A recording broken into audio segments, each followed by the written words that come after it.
Hello and welcome back to the YouTube channel of Shri Naveen Adarsh Vidya Mandir. We are back with chapter 3 of Geography for class 8.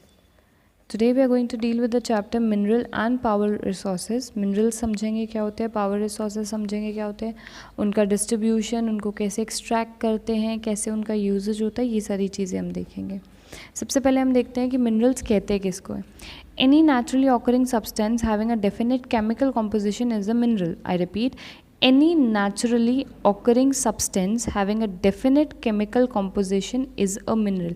कोई भी naturally substance अगर environment के अंदर आ रहा है और उसका एक फिक्स केमिकल कॉम्पोजिशन है, मतलब अगर पॉइंट ए पे मिला है तो भी वही केमिकल कॉम्पोजिशन है, पॉइंट बी पे मिला है तो भी वही कॉम्पोजिशन है, तो उसको हम एक मिनरल कहेंगे. Their distribution is highly uneven on the earth surface. The concentration of minerals is either on earth surface, some deep inside the earth, some under the ocean beds.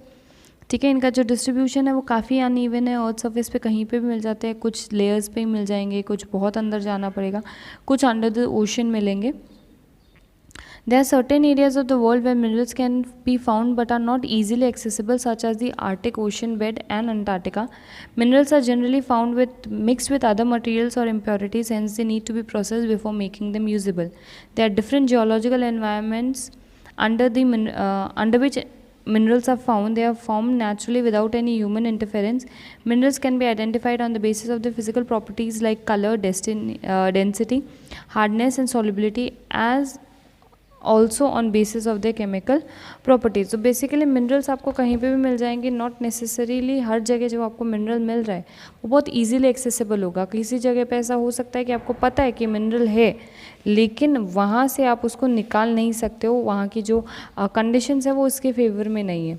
ठीक है, उसके अलावा ये ऑलमोस्ट हर टाइप के geographical conditions में आपको अलग अलग टाइप के मिनरल्स मिलते रहेंगे. प्लस ये जब आपको मिलेंगे तो they will not be in the pure form, they will always be mixed with some kind of impurities, और आपको इसको साफ़ करना पड़ेगा, इसको प्रोसेस करना पड़ेगा ताकि आप इसको उस स्टेट पे ला सको जहाँ से आप इसको यूज़ करना स्टार्ट कर सकते हो.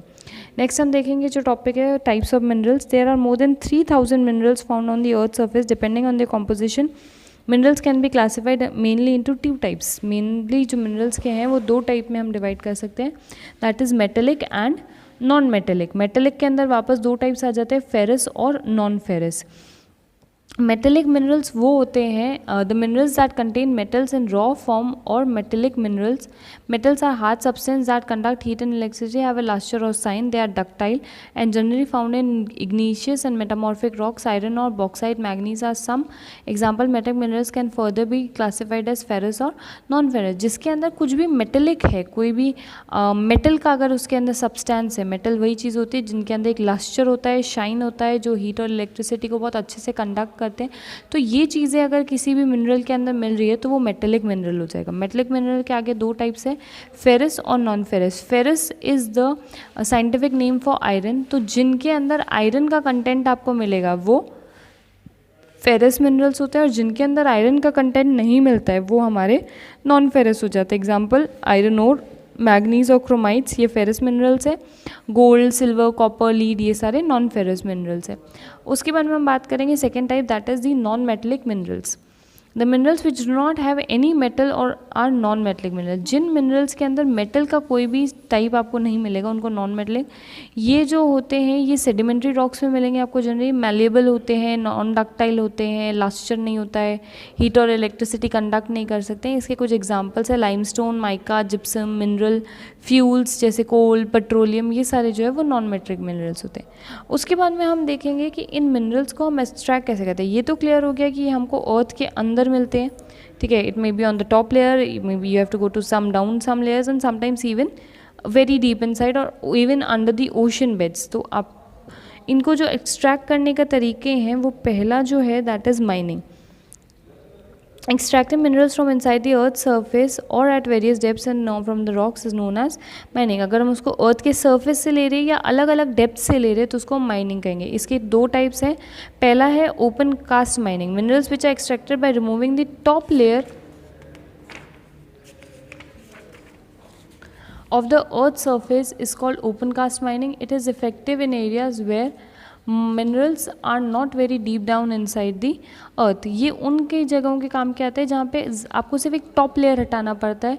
You can just dig out a small layer और अ थिन लेयर और आपको मिनरल्स मिल जाएंगे, ठीक है। तो जहाँ पे ज़्यादा डीप नहीं है मिनरल्स, वहाँ पे ये जो माइनिंग है वो काम आएगी। दूसरी जो टाइप है that is shaft mining. Shaft mining वो होती है जहाँ पे the minerals are deposited, mineral deposits are extracted from deep down inside the earth by digging deep bores are called shaft और शाफ्ट माइनिंग। जहाँ पे बहुत ज़्यादा आपको नीचे से या बहुत डेप्थ से आपको अगर मिनरल्स निकालने पड़ रहे हैं तो उसको शाफ्ट माइनिंग कहते हैं। यहाँ पे बोर्स या खान टाइप की जो है वो खोदी जाती है, टनल टाइप के जो है वो खोदे जाते हैं। Next type is drilling. This is the process of extracting minerals which includes drilling inside the earth's surface with heavy and huge machinery. The process is commonly used for extracting petroleum and natural gas. Drilling जो है उसके अंदर एक drill machine होती है बड़ी सी, उससे जब हम छेद करते हैं और वहाँ से जब हम जनरली जो लिक्विड है या जो गैशियस मिनरल्स है वो हम निकालते हैं, that is called drilling. Quarrying is the minerals that lie on or near the earth surface are simply dug out there, that is known as quarrying.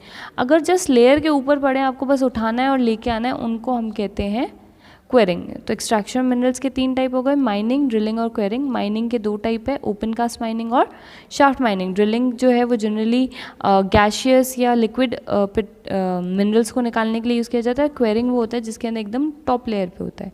उसके बाद में इस चैप्टर के अंदर हम देखेंगे कि कैसे अर्थ के ऊपर जो है वो मिनरल्स का डिस्ट्रीब्यूशन है. एशिया में कैसे है, यूरोप में कैसे है, नॉर्थ अमेरिका में कैसे है.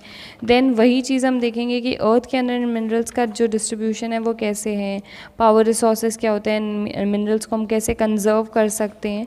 तो ये सारी चीज़ें इसके अंदर आएगी. हाइडल पावर आएगा, वाटर को कैसे पावर की तरह यूज़ कर सकते हैं, non conventional source of energies क्या होते हैं. तो ये सारी चीज़ें इस चैप्टर के अंदर आएगी. Till then stay tuned. आपके अगर कोई भी डाउट्स है तो आप क्लियरली वो हमारे कमेंट सेक्शन में पूछ सकते हो. Your doubts will be clear. Thank you.